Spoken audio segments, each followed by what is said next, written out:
اذا السلام عليكم ورحمه الله تعالى وبركاته. مرحبا بكم في هذا الفيديو الجديد اللي غادي نشوفوا فيه الموديل تاع الجو ديناميك انتر. ما تنساوش انكم تبارطاجيو لاشين مع صحابكم ولا شتلا اللي كان شي جروب فيسبوك ولا واتساب. بالنسبه في هذا الفيديو فاحنا غادي نشوفوا لي سيزم، يعني لي سيزم ضروري خصكم تعرفوهم، تعرفوا لي زوند اللي كاينين وتعرفوا الطبيعه تاعهم وتعرفوا اننا شنو هو الفرق ما بين كل لي زوند وهذا، وشنو هما التعاريف تاع لي سيزم اون جينيرال. اذا هادشي كامل غادي نشوفو في هذا الفيديو ان شاء الله. ندوء على بركه الله. اذا قلنا الجيوديناميك انترن.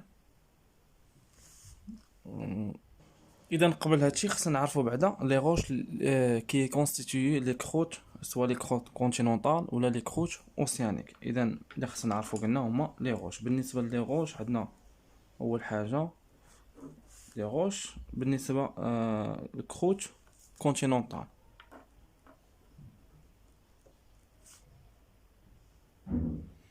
كونتينون لي روش برينسيبال ديالها فهما الجرانيت. بالنسبة للكروت اوسيانيك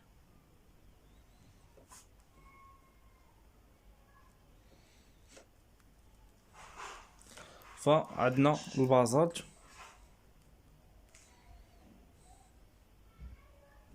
وعندنا الكابرو. اذا هادو هما لي كروت ولا لي روش كي كونستيتيو لي كروت كونتينونتال و لي كروت اوسيانيك.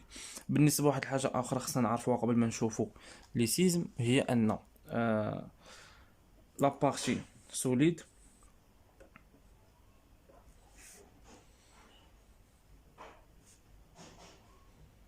دو مونطو اي كونتيان ولا هي البيرو ديتيت بيريدوتيت بيريدوتيت. ان هذيك لا بارتي سوليد ديال المونطو سوبيريور فهي كتكون من بيريدوتيت. اذا هادو هما ثلاثه الحوايج خصنا نعرفهم في الاول اللي مهمين، ويعني خاصهم يكونوا مفهومين قبل ما نشوفوا لي سيزم. اذا لي سيزم هنا غادي نشوفوا عليهم ثلاثه الحوايج، او عفوا قبل ما ندوزو لي سيزم خصنا نعرفوا لي زوند سيزميك. عندنا 3 زوند سيزميك اللي هما بي و اس و ال، و ال كتنقسم لجوج. اذا هادو هما ثلاثه ديال لي زوند سيزميك. من بعد غادي نشوفوهم اون ديتاي، غادي نشوفوا كيفاش كيتنتقلوا وكل حاجه والتاثير تاعها. المهم هذيك من بعد غادي نشوفوا كلشي اون ديتاي ان شاء الله. قلنا حنا في هذا الفيديو اللي مهم عندنا هما لي سيزم، هما الزلازل اللي خصنا نعرفوا عليهم. اول حاجه خصنا نعرفوها ان لي سيزم اي روبريت سيلون دان سكيما بيان ديفيني. كيفاش هادشي؟ يعني ان لي سيزم كينتقلوا الموجات الزلزاليه كينتقلوا عن طريق واحد المسار اللي مرتب ومنظم. يعني ماشي كينتقلوا عشوائيا، هما كينتقلوا على واحد المسار اللي مرتب ومنظم. يعني كما تنقولوا بالدارجه عارفين شنو كيديروا. لي سيزم يغوبريت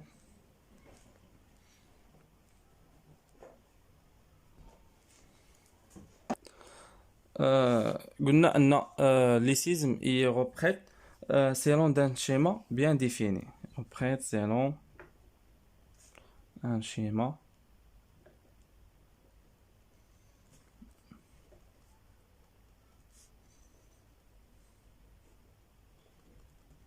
ديفيني. اذا هذه الحاجه الاولى. بالنسبه للحاجه الثانيه فلي سيزم سو تروف او فرونتيير دي بلاك ليتوسفيريك. حنا نكتبوها باش نترجموها ونفهموا شنو كتعني. قلنا لي سيزم سو تروف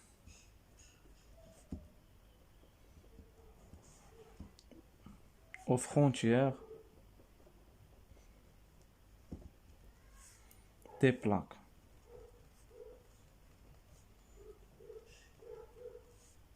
lithosphériques.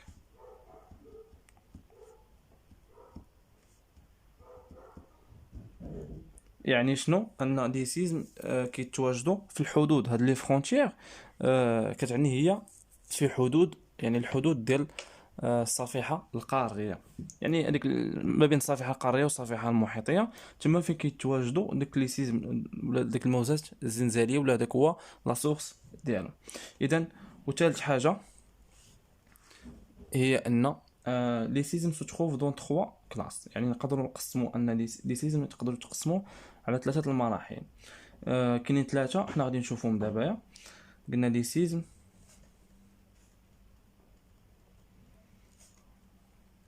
سو تروف دون 3 كلاس. اول كلاس اللي هما لي سيزم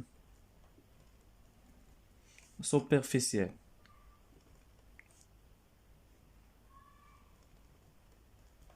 وثاني حاجه اللي هما لي سيزم، قلنا في الاول سوبرفيسيال، هنا لي سيزم انترميديير.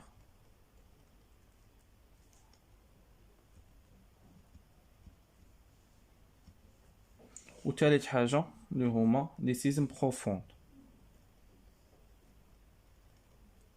بالنسبه لهاد الشرطات كتعني مثلا هي لي سيزم، يعني هاد الكلمه نورمالمون خاصها تكتب هنا هي اللي مكتوبه هنايا. اذا هادشي اللي كنقصدو بهاد الشرطات. اذا هادشي اللي كاين في هذا الفيديو، نتمنى انكم تكونوا فهمتوا المحتوى اللي بغينا نقدمه لكم، وتكونوا فهمتوا هادشي اللي درنا. اذا كنتمنى لكم النجاح والفاليداسيون. استودعكم الله الذي لا تضيع ودائعه، ونشوفكم في الفيديو الجاي ان شاء الله.